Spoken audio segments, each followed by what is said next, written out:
So, welcome back again mga lods. I-share ko lang sa inyo about ito sa mga connector. Ito, engine control module natin, module.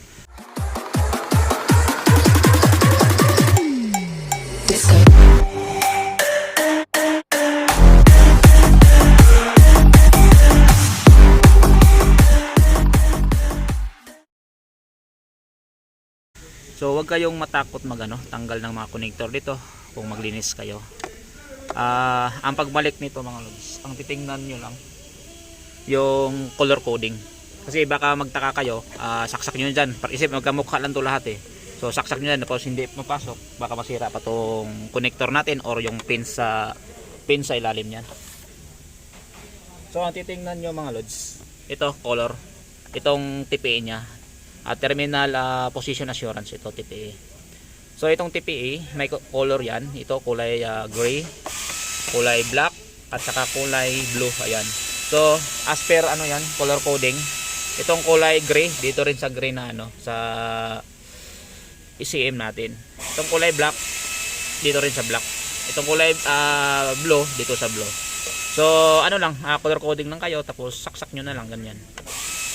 Papasok na yan siya. Ayan. So pasok na yan siya. So ganyan ang pag mga lods, tanggal kabit sa mga connector natin. Color coding lang kayo, kasi pag dito sa labas kasi magkapareho yan sila, magkamukha yan. So yan ang titingnan nyo sa mga baguhan, yung hindi pa nakaka-experience magtanggal kabit sa mga connector sa mga module natin. Lahat ng module mga lods, ganyan yung mga color coding. Pero yung iba lang, iba kulay siguro, pero yung titingnan nyo pareho lang yung procedure. So pagkatapos nyan, pakabit, lock nyo to. Yan huwag kayo matakot sa paglalak. Kailangan mag-click yan.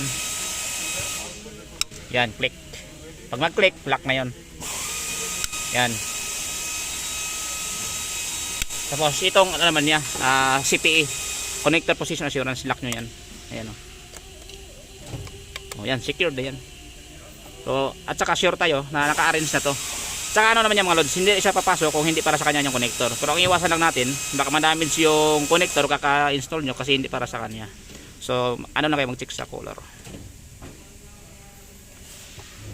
So ayan, knowledge sharing lang tayo sa mga basic lang to, pero malaking tulong to sa mga baguhan.